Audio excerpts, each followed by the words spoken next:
जहाँ मुख्तलिफ cargo boxes और कंटेनर्स पर मसनूई कपड़े की चादरें चढ़ी हुई थीं।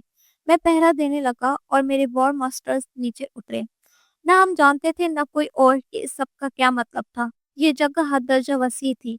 यहाँ की टेक्नोलॉजी और मेहनत नाकाबिले तसव्वुर। ठीक है, इंसान ने कहा खुद को खींचते हुए। वार मास्टर जल्दी के लिए ये वाला, ये वो और वो चार वहाँ। उसने 7 छोटे मगर महफूज डब्बों की तरफ इशारा किया। हर एक पर एक कोड लॉक लगा हुआ था। उसने एक डेटा पेड जल्दी को दिया। मुकम्मल नाम यहाँ, दस्तखत यहाँ, फिर वहाँ और इब्तदाई हरूफ यहाँ। उसने पैड पर 4 मकामात की तरफ इशारा किया। वॉर मास्टर टाइनियस के लिए वो 2 और वो 1। उसने 3 पैकेजेस की तरफ इशारा किया। एक बड़ा कार्गो कंटेनर और 2 लकड़ी जैसे डिब्बे। और वार मास्टर पोलिको के लिए वो 3। बराए करम दस्तखत करें। उसने एक बड़े क्रेट और 2 छोटे क्रेट्स को खोला जिनमें से हर एक पर कोड लॉक लगा हुआ था। और आखिर में एक छोटा पैकेज है।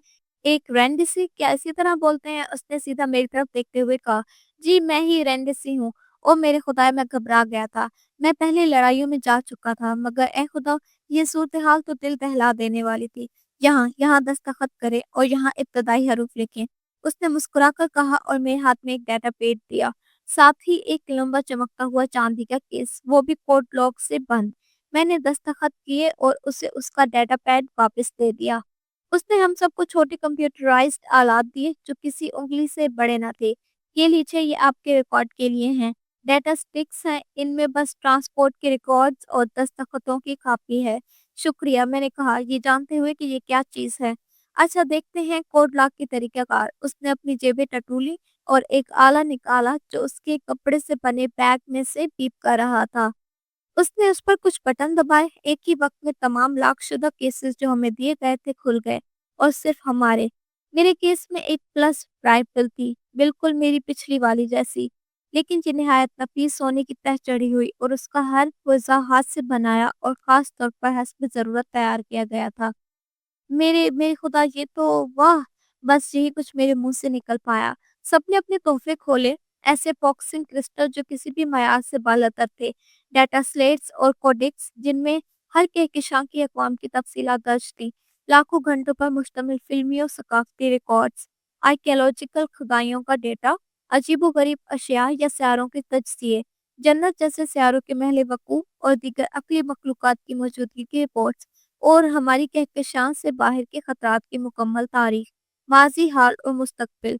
मुझे खास तौर पर तैयार करदा प्लस राइफल मिली थी, और मेरे कायदीन को पूरी कहकशां की चाबियां। ओह हाँ, मैं तो तकरीबन भूल ही गया था। एक लम्हा प्लीज, अरे कहाँ है? आहा, ये रहा। उसने फिर कुछ बटन दबाए और एक नया बॉक्स नमूदार हुआ। उसने उसे खोला और हमें एक छोटा सा कंप्यूटर डिवाइस दिया जिसमें बोल्ट इन मॉनिटर था जो खुलता था। ये लैपटॉप आपको हमारी खरीद और फरोख्त की फहरिस्त से बराह रास्त जोड़ता है। कोई भी आला, कोई भी सर्विस, कोई भी माल, कोई भी वक्त, कोई भी जगह, जो चाहिए खरीदें, बेचें, तबादला करें, बस इस टर्मिनल से। हम सिर्फ कोरियर नहीं, बल्कि मुकम्मल तिजारती इदारा हैं। जो चीज़ आप मांग सकते हैं, हम बेचते हैं, कानूनी दायरे में रहते हुए, ज़ाहिर है। ओह वाकई, अगर मैं उस जहाज़ को खरीदना चाहूँ, क्या मैं वसाइल के अवज़ तबादला कर सकता हूँ? मैंने पूछा जब मेरे कायदीन कैटलॉग देखने लगे। हाँ बिल्कुल, ऊपर वाला जहाज अब सिर्फ पैसे निकालने के काम आता है। वो उड़ नहीं सकता, मगर यहाँ देखिए। उसने लैपटॉप पर कुछ बटन दबाए, जहाज़ों की फहरिस्त ज़ाहिर हो गई। बराह करम नोट करें, कॉनकॉर्डिया कॉरियर्स के जहाज़ किसी भी वजह से किसी को फरोख्त या तबादले के लिए दस्तयाब नहीं हैं। हम कभी भी किसी भी हालत में अपनी टेक्नोलॉजी नहीं देते। अगर कोई कहे कि वो हमारा सामान बेच रहा है, तो वो झूठ बोल रहा है, और आपको चाहिए कि उस पर गोली चलाएं। फहरिस्त में मौजूद जहाज मुख्तलिफ तहजीबों से हासिल शुदा बुनियादी तकनीकी खाकों पर मबनी ढांचे हैं जिन्हें आप अपनी मर्जी से तब्दील या बेहतर कर सकते हैं। यह सिर्फ एक सांचे के तौर पर मौजूद है ताकि वसत में आसानी हो या हंगामी हालात के लिए। इसलिए ये इतने सस्ते हैं कि खाक के मोल। हम हैरत में डूब गए, बस देखते ही चले गए। अरबों अशिया दस्तयाब थी जिनमें से कुछ का वजूद हमने सोचा भी ना था। यकीनन कुछ अशिया की कीमत इतनी ज्यादा थी जैसे चोरी हो, मसलन पोर्टेबल ब्लैक होल लॉन्चर या इकोलॉजिकल फार्मिंग एक्सेलरेटर जैसे सामान के लिए। मेरे ज़हन में एक सवाल उलझ रहा था, तो अगर हम कुछ खरीद लें तो क्या हम उसे अपनी मर्जी से इस्तेमाल कर सकते हैं?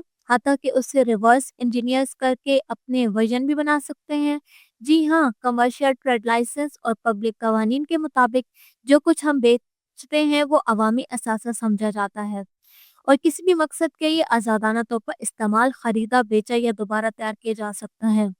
कोई प्रोडक्ट अगर आप नहीं चाहते कि कोई उससे रिवर्स इंजीनियर करे, तो आप बस उस पर कॉपीराइट ऑर्डर लगा सकते हैं और ना कोई उससे रिवर्स इंजीनियर कर सकेगा और ना ही इजाज़त होगी। उसने हमें एक डेटा पैड दिया जिसमें कॉपीराइट लाइसेंसिंग मुहैया दर्ज था। मैंने चंद लम्हे सोचा और फिर एक ख्याल मेरे ज़हन में आया। हमारी हर एक आबाई सियारे पर एक मसला है, खास किस्म के नायाब मादनियात की कान-कनी के हवाले से जो हमें अपने जहाज़ों के ढांचे बनाने के लिए दरकार है। हमारे पास इसकी मिकदार काफ़ी है, हम मगर उसे निकालना और प्रोसेस करना हद दर्जा मुश्किल है। क्या तुम्हारे पास इसका कोई हल मौजूद है? मेरे आका मुझ पर हैरत से देखने लगे कि मैंने इतना बड़ा सवाल पूछा। जी हाँ, मुझे उस मादे का एक नमूना चाहिए, फिर मैं तुम्हें सही सिमत में ले जा सकता हूँ। ओह! वो तो आसान है, बस टर्ब्यूलेशन के होल को स्कैन कर लो। मैंने कहा उस फ्रैगेट के अगले हिस्से की तरफ इशारा करते हुए। अभी मैंने ये कहा ही था कि एक तवानाई की किरण जहाज की नोक पर घूमने लगी। समझ गया, टंगस्टन और क्रोमियम एलॉय। हाँ, मैं इस मवाद से अच्छी तरह वाकिफ हूँ। हमारे ज्यादातर तैयार करदा जहाज इसी मादे से बने हुए हैं। ये तो आसान काम है, देखो। उसने लैपटॉप लिया और उसमें कुछ टाइप किया। ये लो, ये वाला, ये तुम्हारे काम के लिए बेहतरीन है। मेरे पास फिलहाल इस मॉडल के 10 यूनिट स्टॉक में मौजूद हैं। ये क्या करता है? ये तो पेचीदा लगता है और बड़ा भी। मास्टर पोलिको ने सवाल किया उस डिवाइस को देखते हुए। ये एक मोबाइल रिफाइनिंग प्लेटफॉर्म है, 3 मंजिला इमारत के साइज के बराबर।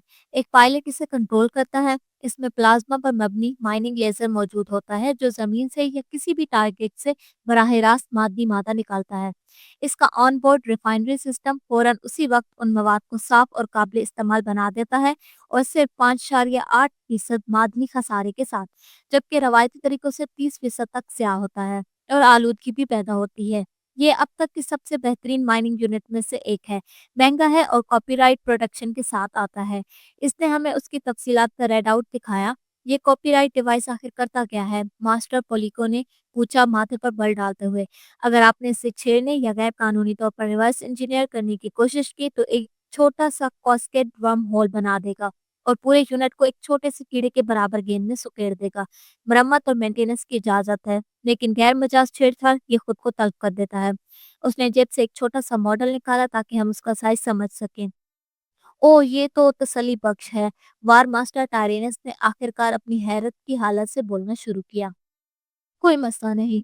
हर यूनिट के साथ एक यूज़र मैनुअल आता है जिसमें दर्ज होता है कि आप क्या कर सकते हैं और क्या नहीं, और हर मशीन के साथ वारंटी भी होती है। अगर ये वारंटी ख़त्म होने से पहले ख़राब हो जाए तो हम आपको खुद ब खुद नया यूनिट भेज देते हैं और पुराने को रिसाइकिल करने ले जाते हैं, किसी इज़ाफ़ी चार्ज के बगैर। उसने एक दिलकश मुस्कुराहट के साथ जवाब दिया और हमारे रद्द-ए-अमल का इंतज़ार करने लगा।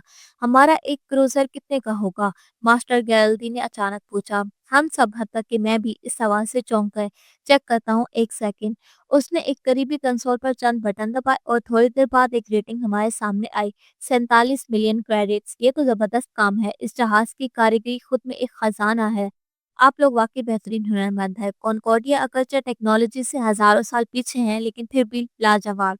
उसकी बातों ने बस थोड़ी सी फक्र की कैफियत दी, हालांकि वो हर लिहाज से हमसे कई दर्जे आगे था। फिर भी उसने हमारी मेहनत और महारत को कुछ न कुछ इज़्ज़त बख्शी। ये तो वाक़ई फ़राख़-दिली है। क्या हमारे ये क्रूज़र और माइनिंग मशीनों के एवज़ काफ़ी होगा? 44 मिलियन बहुत बड़ी रकम है।